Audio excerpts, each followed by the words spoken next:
All right, we're back. Brady, you did fill in duty for Gus Johnson last week and did wonderfully in the Oklahoma-Nebraska game. Quickly, because Debo's got me on a pitch count here. How did that come about? Because you're on set. Yeah. And you had to walk presumably a quarter mile to get up to the booth, right? Yeah. So we've got a great crew, and we were on for halftime. And here's the crazy part. So right before we go on set for halftime, my wife texts me. She's like, "Hey, I'm in the ER," which is like the last thing you ever want to get from your wife. Oh my gosh. Like, oh gosh, what happened? Is it her? Is the kids? What happened? Right. She texts me. She's like, "Hey, Tegan, our middle child, she fell. She hit her head. She started to throw up. She's got a concussion. I took her in, her evaluated, CT scan, all that." So I'm like, "Okay, like, how long has this been going on?" She's like, "Probably a couple hours now." I said, "Okay." So I'm like, "Just keep giving me updates. We don't have family down where we live. So we'd like dropped our 2 other girls off with some friends. Like, and now I'm like texting like friends, making sure like our other 2 kids are good. So I'm like thinking about all this right before we're ready to go live for halftime. So we get through halftime, and I look down at my phone, like waiting for an update from my wife.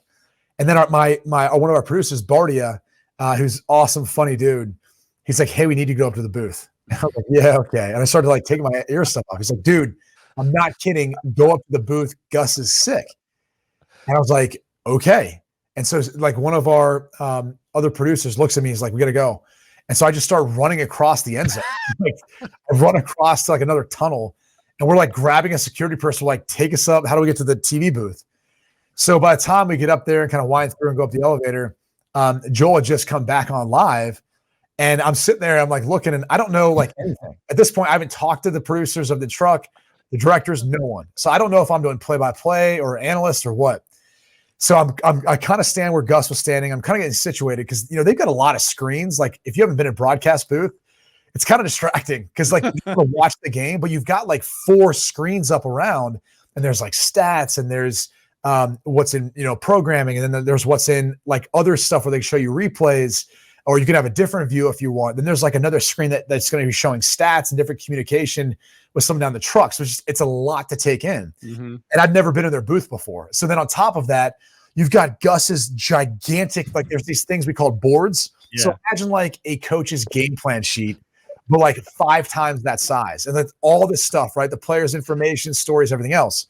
The problem with Gus's is they're handwritten, and I couldn't read his writing. I'm like, oh gosh, this is not good.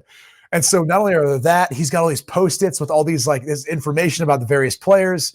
And when we're down there for a game doing pre, half, and post, we're listening to the broadcast sometimes, but honestly, we're sometimes in agreement and watching all the different games because we have to talk about all the different games when we go half. So I'm like looking at the notes thinking, all right, did he say this? Did he not? Should I mention this? Should I not? Like, what should I use? What shouldn't I use? And so all this is going on where I still don't know if I'm doing play-by-play or analyst. I kind of throw the headset on, and I hit down in the truck, and I was like, "Hey, let's just kind of like next breakage and play. I'll kind of talk for a little bit, but let's just get an idea of what we're going to do."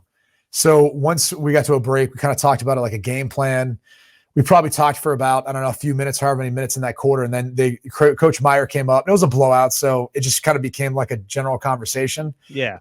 But that was one of the more like crazy events to be a part of, only because like, it's so foreign to you, and you like prepare for one job, then you get kind of thrown into another, and you're like, like I almost wish it was a closer game because, as a game analyst, everyone. Like, the backups, all this, right? Right. And you've been studying for the stories and everything else, like a mile deep, inch wide. When you do pregame stuff and like the studio shows, you're a mile wide, inch deep. So the starters, but you're not going to know like guys are coming in. Well, once we got to a backup, you got all these or a blowout, you get all these backups coming in. And so you're like, okay, I just need to find like a little like guide, and we can look up some information on some of these guys. So it was a bit nuts, but definitely one of the crazier broadcasting experiences for me.